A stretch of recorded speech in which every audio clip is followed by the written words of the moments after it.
Нумизматика деген илим бар. Нумизматика. Бул эмнени окутат? Бул эми азыр биз баарыбыз колдонуп жүрөбүз акча, мына акча, акча, тыйым, орден мисалы, медаль, значок дегендер бар эмеспи? Мына ошолордун тарыхын окутат. Кантип окутат? Мисалы илгерки өлкөлөрдүн дилде, теңге деген тыйымдары болгон. Ошолор дагы ошолордон аверс, реверс деген акты бети, бирки бети бар да. Ошолорду карап канчанчы жылы жасалган, бул мамлекетке тиешелүү экен, мынчанчы жылы жасалыптыр деп, ошол нумизматтар ушул тарыхка ушул чоң пайдап кетишти да жазып. Андан кийинки илим геральдика. Геральдика. Бул латынчадан которгондо герб деген сөз да. Мына гербтерди окутат.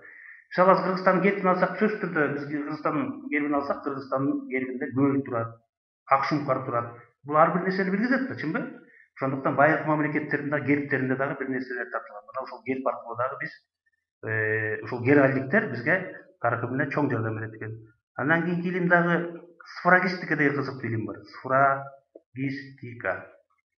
Бул дагы тарыхына эң чоң жардам берген. Бул эмнени окутат? Бул жанагы мөөр деген эми биз көбүнчө азыр унутуп атабыз. Мөөр деген сөз бул штамп, печать деген сөз да. Илгерки билесиңерби, кыргыз каганатында, манасда деле мөөр басып, каттарды жиберчү эмес беле? Мына ошол илимдерди, ошол нерселерди окутуучу илим бул сфрагистика экен да. Андан кийинки илимдер дагы кызыктуу илим, мына топонимика деген илим бар. Топонимика. Эмне деген сөз бул? Топонимика мисалы ар бир Кыргызстан аймагында ар кайсы элдерден калган аталыштар бар. Мисалы Бишкек шаары, бул жер аталыштарын үйрөтүүчү, окутуучу илимде мисалы Бишкек деген сөз кайдан келип чыкты? Каракол деген сөз кайдан келип чыкты? Нарын деген сөз кайдан келип чыкты? Ушуларды окутуучу илим да. Мисалы Кыргызстанды карасак, гидронимика деген илим бар да. Мисалы Кыргызстанда бул калмактардан калган көп аталыштагы жерлер бар. Мисалы Жумгал деген жер, чынбы? Жумгал, Сусамыр, Нарын, Улахол. Мына ушулардын баарын бул топонимика илими окутат. Эмне үчүн ошолордун аты калмактардын именин аттары калып калды? Себеби алар ошол өз убагында 17-кылымдарда ушул Кыргызстанды эмне кылып турган? 1635-жылы Жумгар хандыгы түзүлүп, ошондон улам калып калганда булардын аталыштары. Андан кийинки илимдердин дагы бири, мына бул илимдер көп. Жазып кетейин, эпиграфика деген илим бар, эпиграфика. Бул дагы эң кызыктуу илимдердин бири, эпиграфика. Бул эми жанагы таштарга, таш, металл, жыгачтарга жазылган илгерки жазуулар бар эмеспи? Болбосо мисалы биз тарыхты карап келсек, Барсбектин жана эпитафиясы дейт, ташка чегилген жазууларын.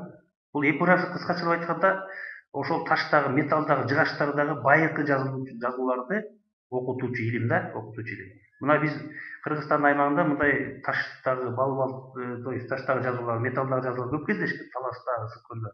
Мына ушул эпиграфика илиминин аркасында биз ошол нерселерди окуп үйрөнөт экенбиз. Андан тышкары, мисалы химия илими, биология илимисиз, математика илимисиз, география илимисиз биз тарыхты мындай окуганга эч мүмкүн эмес болот эле да. Себеби деги мисалы биология илими эмне? Мына биология илими болбосо антропология илими экөө когушуп калбайт, бири-бирине окшошпойт эле. Мисалы бул жерде дагы мен мына дагы бир илимди жазайын бул жерде. Көп негизи илимдер. Хронология деген илим бар. Хронология. Бул эмне менен байланыштуу? Математика менен. Хронос. Хронос деген эмне деген сөз? Мезгил, мезгил. Логос окуйм, мисалы тарыхты математикасы же болбосо биздин заманга чейин, биздин замандын деп ушундай окуп атпайбызбы, э? Мына ушул убакыт чен өлчөмдөрүн окутуучу илим бул эме болуп эсептелет экен да, хронология. Мына ушундай жогору илимдердин негизинде тарых илими илимдерге таянып, тарых илими өнүгүп келатат да. Андан тышкары дагы эмне айтмакчыбыз? Тарых илими мисалы акыркы жылдарда тарых илиминин методологиясын ала турган болсок, методологиясын бул жерде көргөзсөк болобу азыр? Методологиясын ала турган болсок, мына тарых илиминин методологиясында эки чоң багыт бар. Эки чоң багыт бар. Биринчи багыт эки чоң багыт бар. Азыр бул жерден методологиясы деп жазып коеюн. Методологиясы Асы деп белгилейм бул жерден, түшүнүктүү болсун. Мына 2000 жылдан бери тарых илиминде 2000ден ашык жылдан бери эки багыт пайда болгондо, бул жерде биринчиси идеализм, экинчиси материализм. Башкача айтканда кандай түшүнөт? Мисалы, адамзаттын жаралганда мына 2,5 миллион жылдан ашык болду да. Бирок бул эки багыттын пайда болгону 2000 жылдан ашык пайда болду. Убакыт мезгил өттү да. Мисалы, идеализмди жактаган адамдар эмне деп атат? Бул адамзаттын жашоосун, жер шарындагы фауна, флора деги эле жашоону кимдер деп атат? Кудай негизденди деп атат. Идея деген сөздөн келип чыгып атат да, идея. Идея деген латынчада эмне деген сөз? Ой. Болбосо бул дүйнөнү Кудай жараткан деген идеологияны ээрчиген адамдарды биз идеалисттер дейбиз да. Ал эми материалисттер эмне деп атат? Материалисттер тескерисинче айтып атат. Материя деген сөз, материя латынча нерсе деген сөз, зат.